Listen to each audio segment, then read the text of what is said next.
Welcome, everybody. Thanks for coming. We're so excited to have Jeff here on this two-part workshop. Man, there's 55 of you, so that's really exciting. Thank you so much. This a little blurb about the New Orleans Photo Alliance. We're a New Orleans-based photography nonprofit, and we're currently doing this webinar series we're calling #Quarantivity as our response to the coronavirus and quarantine, trying to encourage creativity and community in photography. So I do want to encourage you all to go to our website and see some of the other programs we do. Right now, we just opened a call for entries that's juried by Brian Piper from the New Orleans Museum of Art, and that's free to members. So if you sign up to be a member, it's free to enter that. And our lowest member fee is $35. So I'll put a little bit more in the notes about that. And otherwise, if you'd like to make a donation to the Quarantivity Fund, you can do that. Or if you just want to learn and hang out, that's great too. So now I'll introduce Jeff. Jeff joins us from Chicago. He's a photographer and he's on the board of Filter Festival. He actually came down last year for Photonola and did his zine seminar, but this is an expansion of that. So I'm really excited to see where he's going with it. On to you, Jeff. All right, thank you. I'm going to try to share. Is that working? You see that? Yeah. Awesome. Okay, cool. Well, thanks for coming back. That's a positive in my life today.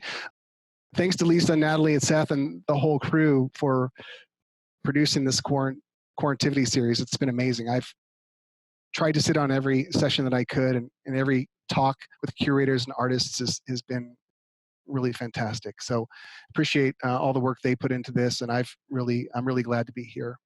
So Lisa said that I needed to say something about my work or myself, and I want to use as much time for the webinar as possible. So I'm going to skip that for a minute, but first what I'll do is just tell you what we're going to do for the next 45 minutes or so. One of the things that I wanted to do first is say that anybody that was not here last week, don't worry. We're going to do a brief recap of what we discussed.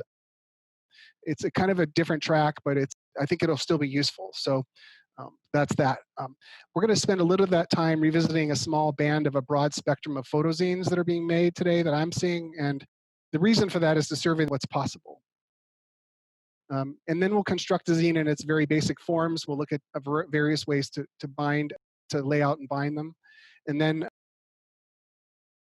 talk about some production tips as well. And then lastly, we'll do a photozine case study. We'll break down one of the zines that I show today, and we'll look at what it costs to produce and how much time the collaborators spent on it. And that'll help you decide that if you decide to take your own zine making it to the next level, that you know what to expect. Okay, so here's where I talk about myself because it's required, and I'm going to do it in 60 seconds or less. So keep me on or less. So keep me honest here. So I'm Jeff Phillips. I live in Chicago. Been here 22 years or so. I'm part of an organization called Filter Photo, which is much like Photo Alliance in the sense that we have a yearly festival and we have programming throughout the year. I've been coming to New Orleans the last 3 years to volunteer at Photonola because I just love the community there, and it's such an unusually warm organization, and I always feel welcome there. So they're dear to my heart. The kinds of work I do across various projects, I photograph death metal mosh pits to kind of record the religious experiences that the superfans seem to be having. I spend a lot of time in corporate spaces, so I do these narrative tableaus on what it's like to live in this corporate. I'm part of an organization called CPS Lives, which is a not-for-profit organization that puts artists in public high schools in Chicago to tell stories and to document the lives of young people. I collect found photographs. I'm a big fan of vernacular photography, and I've been really lucky to be able to have some really great finds and produce some really wonderful shows with found photographs. I'm also interested in the absurd ways that we react to our built environment and how that can sometimes be funny and imagery in certain spaces and places. And then sometimes I just, I just glue googly eyes on stuff. So you got to do that. And of course, I make zines, and I suspect that that's why you're here today. So let me move on here so we can get to the good stuff. I wanted to give you a background briefly on how I got into this, because about 5 years ago, I noticed wherever I would travel for work, I noticed that I was seeing more book fairs and zine fests and things like that popping up in coffee shops, posters and things like that. And there seemed to be a lot more emerging ways for people to self-publish than any before. And even at Filter Photo Festival in September of that year, I noticed that more attendees were bringing book mock-ups, and they were bringing zine-like objects to portfolio reviews, and in a couple of cases in lieu of traditional prints. So that signaled to me that something was changing. So in 2015, I went to the first Chicago Zine Fest, and I was just blown away by the number of people there. People were sharing their photo books, they're buying and selling work, and it occurred to me for the first time that people were getting their work into the world through a channel that I never knew was so active and vibrant. There was really excitement and enthusiasm in this room that it really inspired me to dig deeper into this. A lot of folks think that zines came from the punk rock era of the 70s and 80s, and there is a definite connection there, but the earliest known DIY collaborative correspondence was actually in 1930 at the University of Chicago. It was a publication called The Comet, and it was created by some students in a science correspondence club, which shared fictional stories, ideas, and topics of interest, and they used a mimeograph machine and exchanged these via regular mail. Jump forward to the 70s and 80s, the punk rock movement really exploded in London, New York, and Los Angeles. Fans of that genre of music, they created their own fanzines, which is the root of the word zine today, which they used to quickly exchange information about the fans and the bands that they loved. And they were handmade publications with photographs and text that were cut and pasted from magazines and newspapers. The growing availability of photocopiers in the 70s, the late 70s, really allowed the zine phenomenon to explode. There was a big problem, though. Bands and their followers in the clubs were mostly young white males, and most of them felt that women had no place in these clubs, and certainly not in punk bands. Women were often reported verbal abuse and physical assault at the shows, and they felt like they really had no voice in this movement that they loved so much. And so one of the seminal zines at the time, called Sniff and Glue, because the zines were made with glue, published this: punks are not girls, and if it comes to the crunch, we'll have no options but to fight back. Of course, this enraged many women, and this is where that riot girl movement emerged. Women formed their own bands, legendary acts like Bikini Kill, Bratmobile, Heavens to Betsy, just the list goes on. Get them on your Spotify. Thousands of young women began to produce their own zines, political zines with explicitly feminist themes, which addressed issues of inequality, sexual abuse, rape, and more. Some folks believe that this is one of the origins of the third wave of feminism. I believe that the vibrant diaristic zines that you'll see shortly, the ones that a lot of younger people are making today, can be attributed directly to the influence of Riot Girl. Instead, what I'm going to do is I'm going to dive into some photozines real quickly here. As just a small subset we saw last week. I'm going to skip over some files because I've decided about 15 minutes ago that I'm going to show some live with my Skycam instead of showing you flat slides like this. So bear with me as we switch back and forth. Okay, so my goal here of showing you these samples is that we understand that a photozine is not just a wannabe photo book, that it is an entity on its own. It's a creative object that I believe stands aside from photo books and shouldn't aspire to be photo books. This is one of the simplest photo books, or one of the simplest zines you can make. It's a quarter-page folded zine with a thread binding. This is Iris Wu. It's 4¼ inches by 5½, which is 1/4 of a 8½ by 11 page. She used a translucent cover and printed on that. I thought that was really nice. The images are beautiful. I'm going to move quickly here. I apologize because I want to make sure that I have time to show some of the production work as well.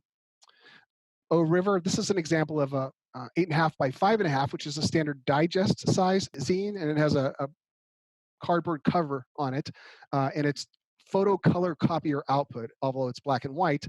It has a really nice edgy contrast to it and a little bit of a shine to the work that looks great. And I love the typeface. It was a collaboration between two artists, one a writer and a poet, and the other a photographer. This is Nicole Biel. She's from Chicago. I love this one because it's direct reference to the Riot Girl movement. At least that's my interpretation. It's called A Visitor and Myself, and it is a quarter-page zine as well, and but it's landscape format. And if you can see, there's some really great sewing there. The zine itself is sewn not just in 2 loops like a lot of zines are, but it's really done well. She uses a typewriter and types out pieces of slips of paper with thoughts and feelings she's having, and it's diaristic, like I said. She pastes them onto her images, tears them, rearranges them, and then scans them, as opposed to using a photocopier. This is an example of an artist, John Salazar. He's using what's called a Japanese stab binding. Instead of sewing it up the spine like you would normally see, the actual spine itself is a couple of inches inside towards the book. The other thing I liked about this and why I chose to show it was that he didn't put the name on the cover of the book anywhere. He chose to put it on the ends, on the ends of the pages, and you couldn't see unless you intentionally looked for it. This is one I really love, John Wilcox. He's a photographer or an educator that until recently lived in Chicago. He moves to New York now. He taught at Lane Tech, which is a high school here in Chicago, public high school. He made a deal with the students that if they wanted to go to their locker or the restroom during class, the hall pass was a Canon AE1 camera with film in it, and they had to make 1 photograph to use for the privilege of using the pass. And so throughout the year, those students would make photographs, beautiful photographs, and then at the end of the year, he would curate and make a zine, and the students would choose which charity the money from the zine sales would go to. Here's a couple more examples of things that are really out there that I think helped me understand the wider possibilities of making zines in terms of material. This is Lauren Dacey and Allison Parsi from Chicago. They made a very, very large cyanotype and took that large cyanotype and cut it into zine-sized pieces. This is a quarter-page zine as well, and they have a belly band on it with a handwritten title. But it's just a gorgeous piece of work. It's soft. It's more cloth-like than it is paper-like, and it's nice. This one is Saints, New Orleans. Tammy McCure, she's amazing. She was in Chicago prior to New Orleans, but has been there a long time. This book here is an accomplishment when it comes to its assembly. A signature is a set of bound and folded and bound. I'm sorry, a signature is a set of folded pages, and most books have one signature of pages that are folded and bound to the cover. This has 6 signatures, and you'll see what that means in a minute. The images are fantastic. It uses a binding type called long stitching, and the reason for that is because the stitches, first off, you can see the signatures, the ends of the signatures of each of the folded sets of paper through the spine, which is cut out. And then you can see there that the pieces of thread are tied in a decorative knot, but it also holds each of the signatures of pages tight against the cover, handmade. This is Rachel Banks. This is a 9x12 book, so it's much larger, and you can't tell the scale, I know, on these PowerPoint slides. What I like about this is we also can think about a zine as the package that it goes into and how the package that what it's packaged in relates to the work inside, or how it enhances the work inside or relates to it. This also has a coil binding or a plastic coil binding, and also it lays flat. So you have a zine, most books, photo books especially, don't lay flat, but she's done a great job here. This is an important work for her. The idea of I am a rabid dog is the symptoms of rabies oftentimes are similar to the symptoms of some mental illnesses. And so she's talking about that throughout this book, and again, referencing back to that floral pattern on that container that the object came in. This has come through It's Lit. This is a collaboration between Nathan Pierce and Rachel Banks again. They live a few miles, 100 miles apart, and they work on projects together often. This is just basically a zine about lifestyles in Southern Illinois and in the South, and how they're similar and how they're different. And it's a collaboration that was done over a distance. But what's really interesting about this is the things you can include with a zine that also tie back that aren't necessarily packaging. So Nathan and Rachel with this had custom black matchbooks with gold imprint made. This has come through It's Lit, which is of course the theme. This one is literally lit because it's a student at University of Wisconsin-Milwaukee. Cal made a zine, submitted his project, and lit it on fire. So again, here's something that is just an outer edges of that zine universe that are ideas that I think are interesting. This is Michelle Sharp. She a die cut, or she used an X-Acto and cut her zine into the shape of a phone. It's an accordion fold type. We'll talk about that shortly when we look at the more production stuff. And then she made little Instagram posts too, which were separate and collectible. This is Barbara Chure and Lindsay Lockman, the collaborators in Milwaukee and Chicago. They do amazing work. This is called the Lunchbox, and it's an accordion fold. So when we think of zines, we often think of a small book that's bound with staples on the edge, or like you've seen in the prior ones, it's sewn a little bit, or there's coil bindings. A zine, in my opinion, and many, can be a document that is zine-like, but doesn't have to be bound in a traditional way. You could say that an accordion fold is bound. It's bound on every other edge. It's bound on every edge except for the outside edges. But this is a beautiful piece that studies. There's some humor in it, in the fact that it's a lunchbox and that there's a slice of bread at each end, but it's really a nice physical study as well in between. This is another student submission, and yes, that's really human hair. It's also accordion fold, that's why I included it. But stapling things to your zine is also a possibility. that's the thing. And then we're getting to the end here. We can get we'll do some jump into some of the production stuff. This is Diego Rodriguez. I love this one because we see these every day. We almost we don't pay attention to them anymore.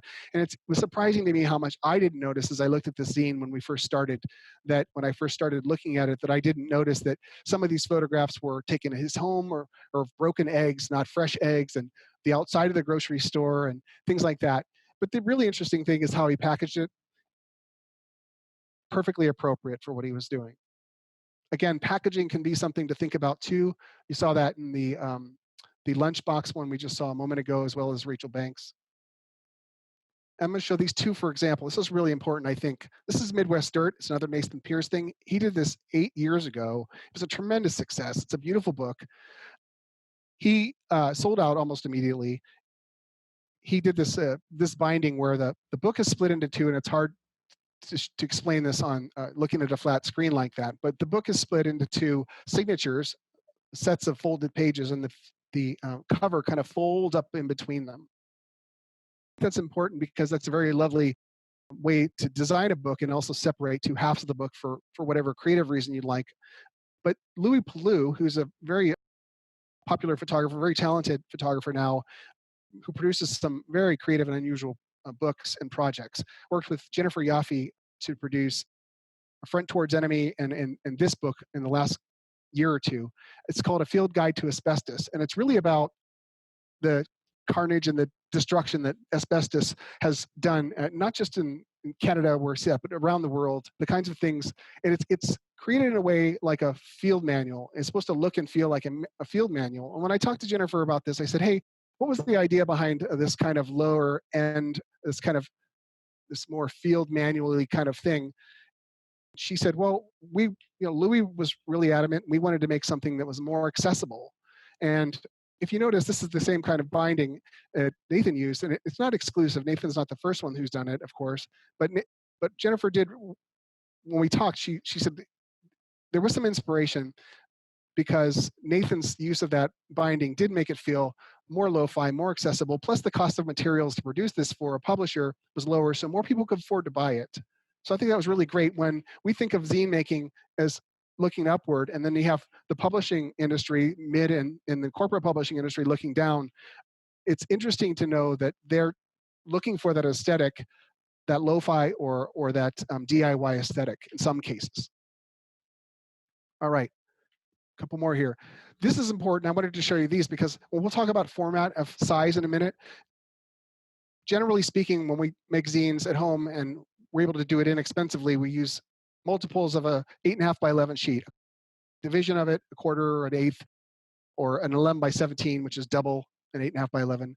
This is a newspaper format, and it's really interesting because it's not that expensive to print on newsprint. The size of a newspaper or something that just feels like a newspaper. In this case, with Chris Graves' work, this is not wrong. It's a bi-yearly publication that he puts out. The first one 2 years ago, and it's called A Bleak Reality. and it's really beautiful and it's big. And the reason it's important is because this work is all about photographing the exact spots where young African American men were shot and killed by police. So you can imagine looking at these prints small, or these pictures small, how much more impactful they are when you're looking at them in the size of a newspaper. So think about that too when you're considering the subject matter and the projects you're working on, what the suitable size is for that work. And this is one of my favorites. This is Sarah Smith. She teaches photography at Pratt MWP in Utica, New York. This is an example of her sending students outside during break and saying, find some trash. Find some trash that we can use as bisects or covers for our zines. I thought that was really amazing. And they would scan them in, and then they would make books.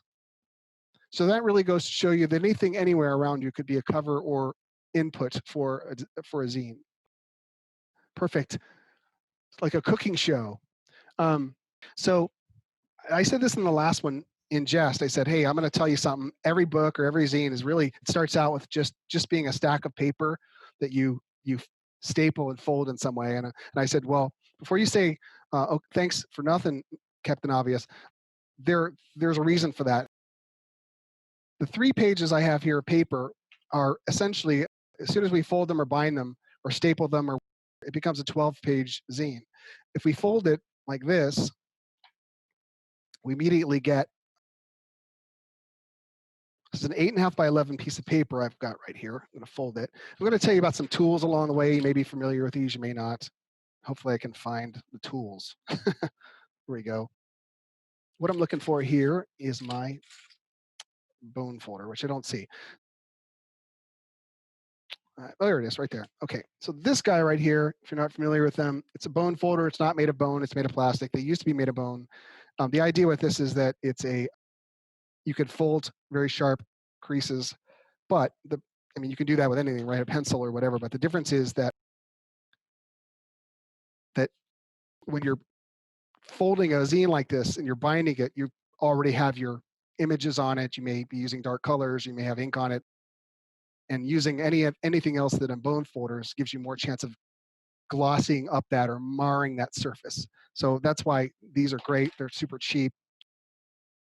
They're essential, I think, for this. So now what I've done is I've just basically folded 8.5 by 11 sheet of paper in half. Now I've got 12-page zine. Now, why do you say 12 pages? Because zines, in any publishing, really, printing or publishing, we count the number of pages in a zine differently than we might if we were reading a novel. The front cover is the first page. Inside cover is the second page, third, fourth, fifth, all the way out until we have the 12th page, which is the back cover. Okay, so every sheet of paper is potentially 4 pages, 4 8.5 by 5.5 inch pages. Okay. At this point, you can make a variety of decisions about what you're going to do with this object. You could sew it, bind it, you can staple it. There's just a whole bunch of different stuff you can do, and really that's easily done by using a stapler. Now, one of the problems with this zine making at this size, the 8.5 by 11, 8.5 by 5.5, is that standard staplers, you can't get it in there to staple it. So what you basically have to do, these guys, they're super cheap. They're about $20 on Amazon, but you can get them for $10 or $11 if you just click other users, people that sell them used, and it's usually with free shipping. So you have no excuse not to get one. You could do really any size, deep papers, but I'm going to set this at 5.5 inches. The distance between here and here. Put that in there, 5.5. Staple once, staple twice, and then now we have an instant publication for your images and writing and poetry and all that stuff.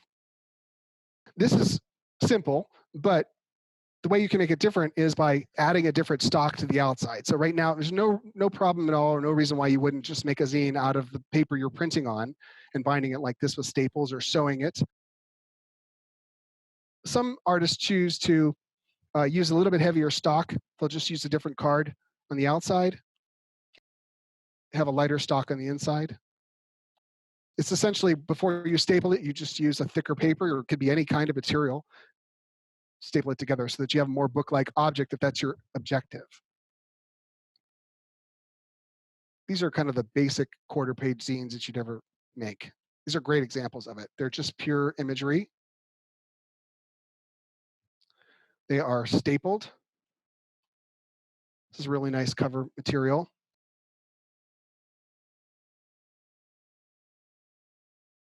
This is Mark Berman's piece. I met him in Houston 3 weeks ago, 4 weeks ago, 6 weeks ago, a year ago, whenever this coronavirus stuff started. I've lost track of time. He told me this is a book of photographs that didn't fit anywhere else, but they all seem to connect together in some way. It's very cool. So keep that in mind too. Projects that you've started that you can't seem to finish or don't have a place for, maybe a zine's where they belong.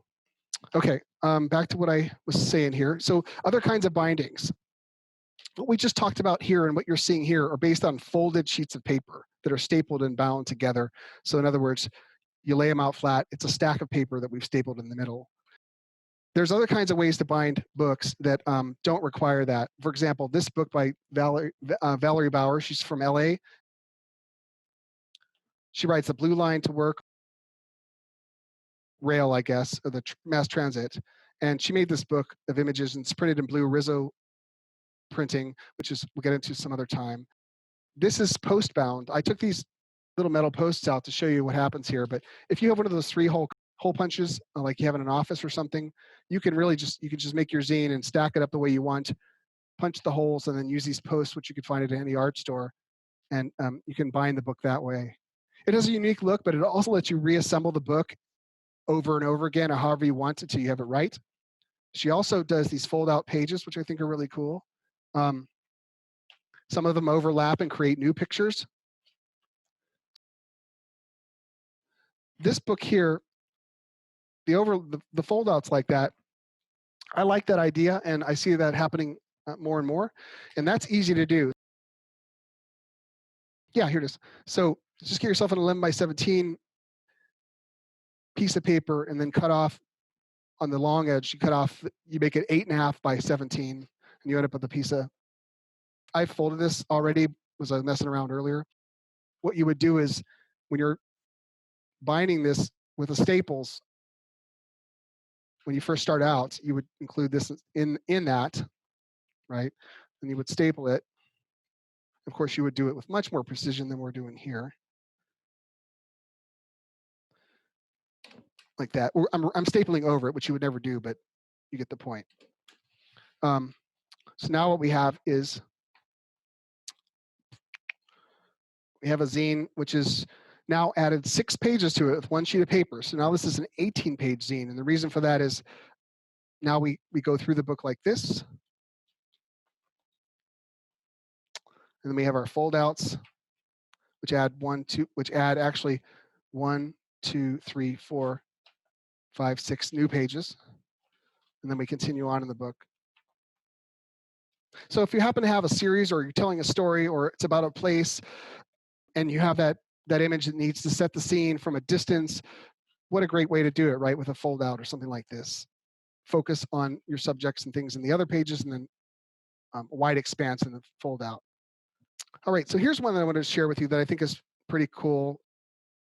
It's an 8-page zine from a single sheet of paper with a surprise inside. This is an 8.5 by 11 letter size paper, so I'm going to start with that.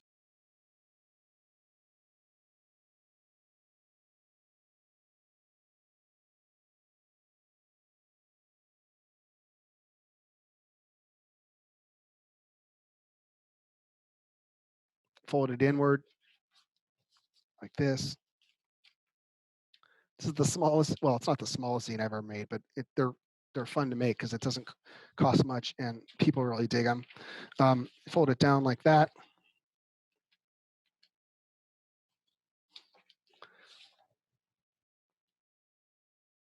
Okay. Then we make one cut. The cut is between that corner and this corner. I cut myself earlier, if you're wondering what the Band-Aid, I was cutting zines and I cut my knuckle.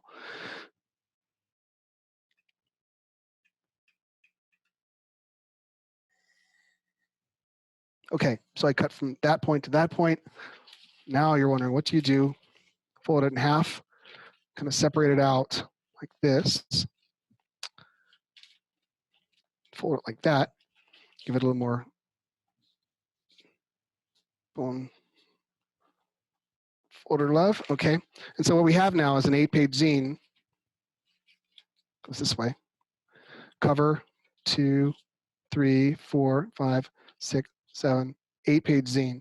Now, if that were really nice paper, not copy paper, you could have some, it feels more significant. It feels more real with texture. But so you're asking, what could you do with that? Well, anything you have a series of 8 on. But I'm going to show you a couple of examples of how that format is really useful. So I showed this last week, but for those who are here for the first time tonight, this is my friend Nelson Armour.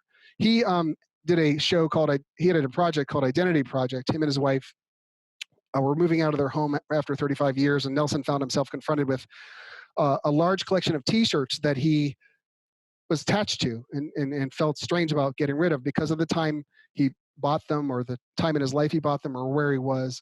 He did a gallery show at Firecat Gallery here in Chicago, Firecat Projects. He did self-portraits. A typology of Nelson is what I always say because I think it's funny.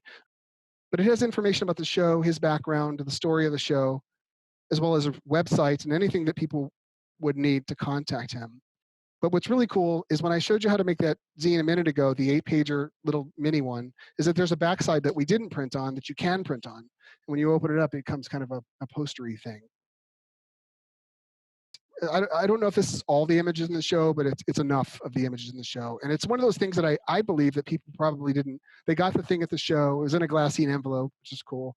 And they took it home, and then at some point they opened it and they're like, whoa, more Nelsons. Here's another example of this. Okay, this is another Nathan Pierce piece, Nothing Ever Happens. It's not an 1/8 of a page, it's a quarter page, but it's the same quarter, 8.5 by 11 page, but it's the same kind of idea. Very different subject. And then when you open it, he also has a single image on the back.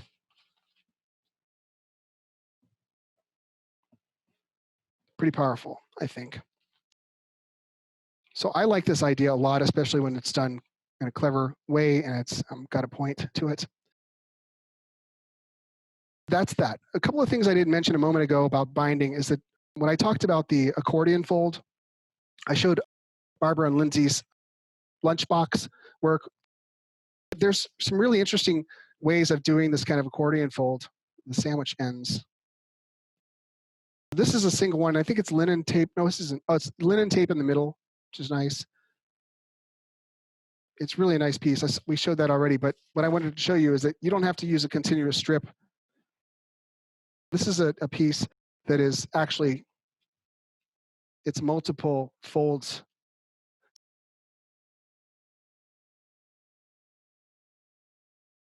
They're folded groups of images, and then they're sewn in themselves to a larger piece.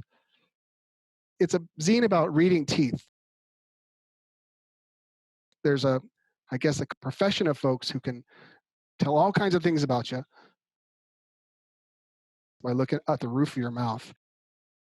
What's interesting to me about this is, again, this zine, the format supports the idea and the subject by opening like a mouth and so forth. So really clever, I thought.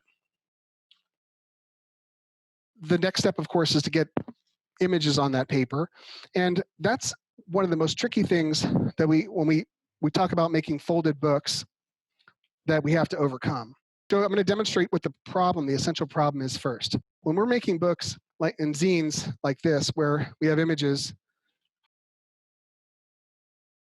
that span the center, or we have images in our zines, like this is a zine I recently did. This is a reject copy,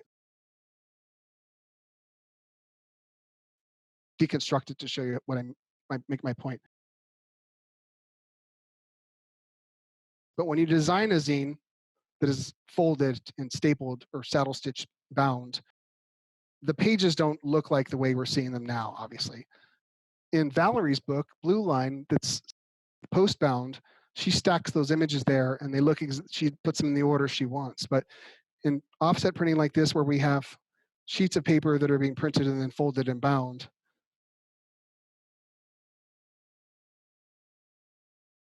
when we have an image like this, stapled in the middle and bound this way, that's the only one that's contiguous. So when we're making zines at home or sending them out to a commercial printer,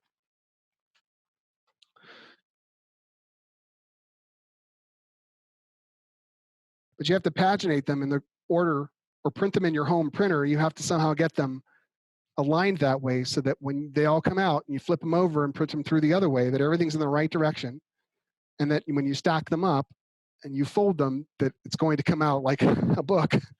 And that's really tricky. And that's done most easily with software. But unfortunately, the software is typically InDesign. And that's for those of us who are photographers or writers, typically InDesign isn't something that we generally pay for as part of the larger creative suite. But it is helpful. So I've come up with a couple of ways that you can use tools you already have, if it's Microsoft Word or Google Docs or whatever, to make layouts that you can paginate. One of my tips for you would be to, when you're starting to do zines, is to start out making a zine where you don't have images that run to the edge. You have images where there's space around those images. Zine, you can use Word or you can use Photoshop or anything to lay it out. Take this 12-page zine we talked about earlier here. There's a 12-page dummy we made. I'll just do a photocopier version of it, and I'll put the page numbers on it.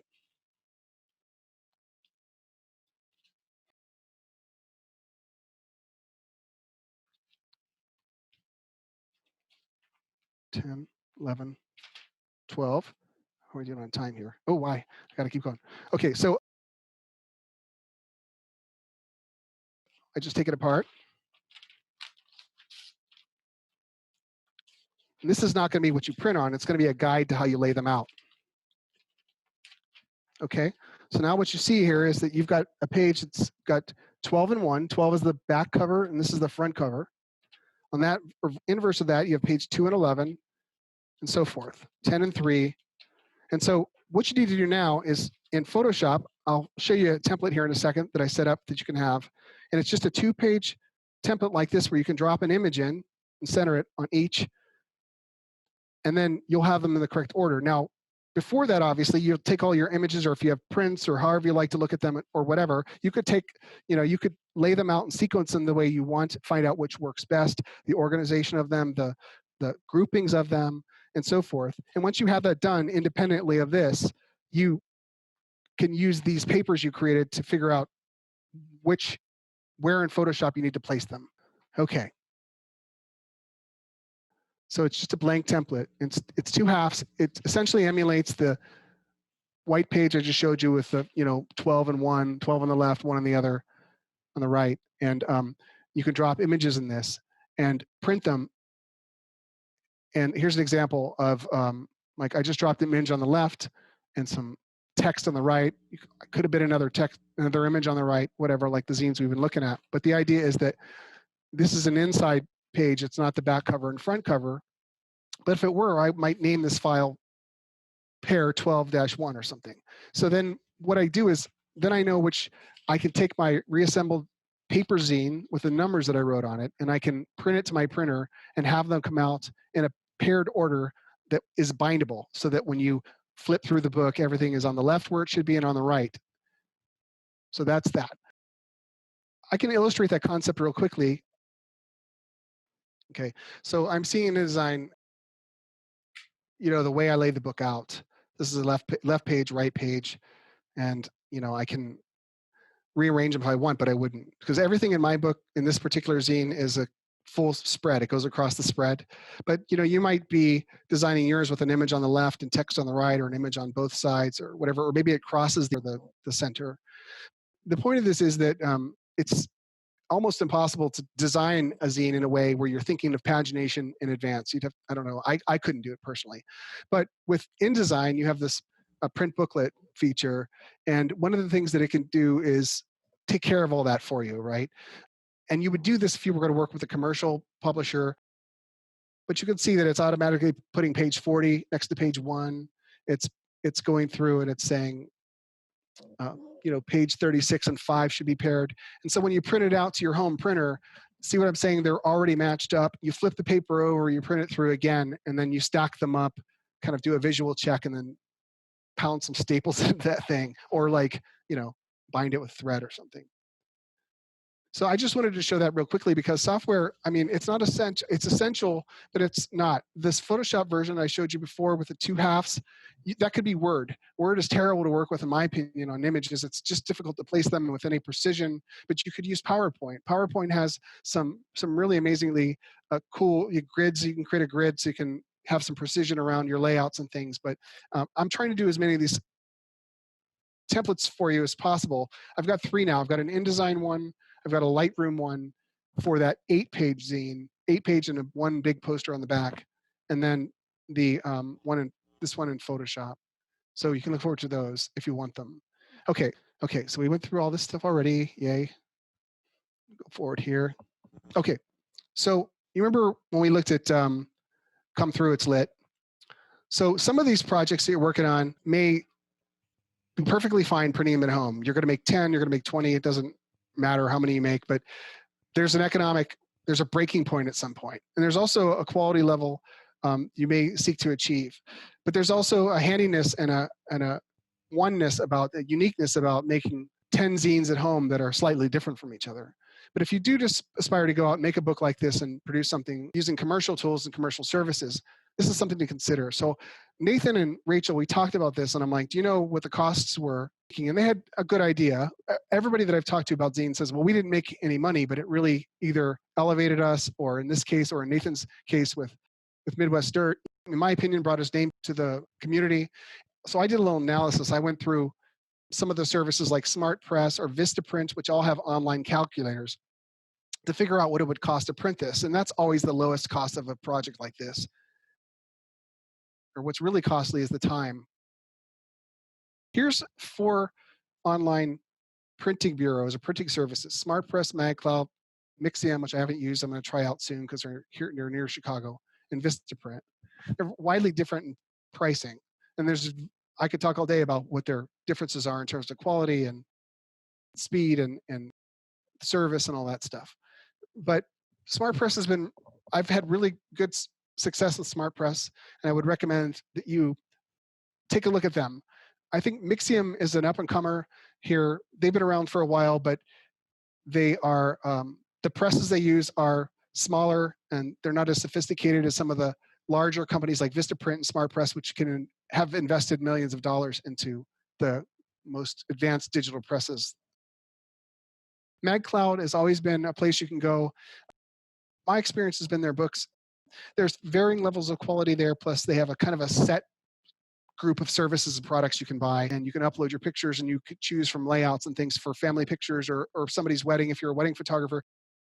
I'm not looking for that kind of experience. I'm looking for a service where I have to create all the stuff on the front end, the layout, choose the materials, the paper, do my own thing, and then upload it, have them help me through that technical process that I understand nothing about.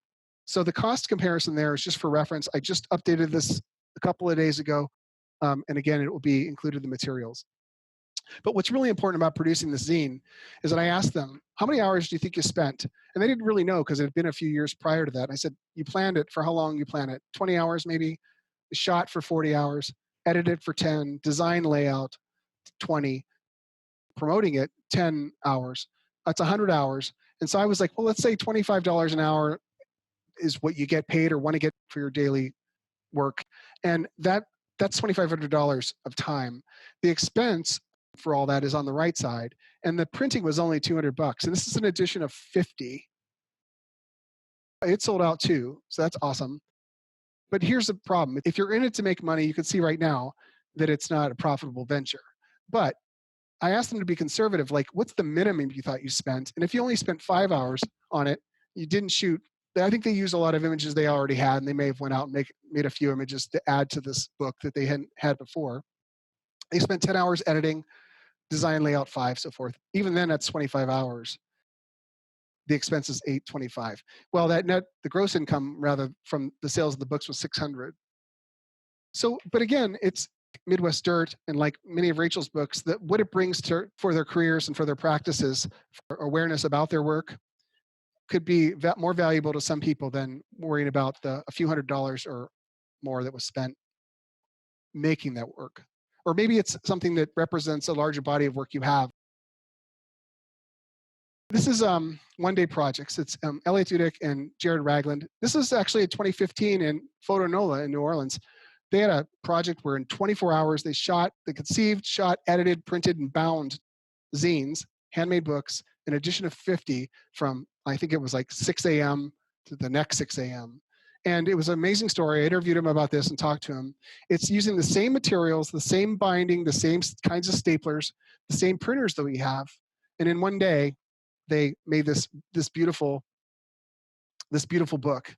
I just showed you the fold out thing. Well, in this case, it's the cover. And they included a separate print, and they slipped into that.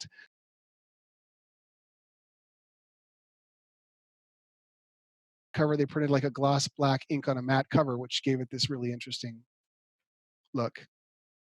This is all the materials you and I have access to, the printers you and I have access to. Now, the Bras Coupé was the name of the book, 2015. It's an edition of 50. You could buy it for $35. The gross income there was $17.50. He did other books later because that one was so successful that allowed them to make more and charge more. And then the 2018 book, In Light Followed the Flight of Sound, was sold for $125, and that grossed $18.75. So using the same kind of approach, same kind of materials, and so forth. So if you look at it that way, there's one path to profit, I guess. However, during that 24-hour period, Jared Elliott told me that they completely destroyed 2 of those high-end Epson printers. So you factor in $4,000 for the printers, and that takes the edge off that little bit of profit you might have had. But boy, they were beautiful books. They are amazing. This is really what I think is important. We saw some ways to make zines tonight, some different methods of printing or of binding them, different methods of laying them out, or different sizes or different packaging you can use to relate to the topics and subjects you're photographing or writing about. We're all inside right now. We all probably have most of what we need to make zines. And I started thinking about what kinds of things can we do for our arts practices that don't cost much, that we could use either to promote that practice or help us become more aware of the work we're doing, or to expand out, or to clear our minds of a deadlock with some project we've been working on forever. So these are just some ideas. Make an exhibition takeaway. That's what we saw earlier with Nelson's work. A typology of anything, a short story. Some of the things that are more relevant to our time right now is documenting your neighborhood. What's changed? Why are there no people? Pictures of people that you know or don't know. Collaborate with a friend or an enemy. Make a promo piece for an art director. Now is a time, or a gallery owner.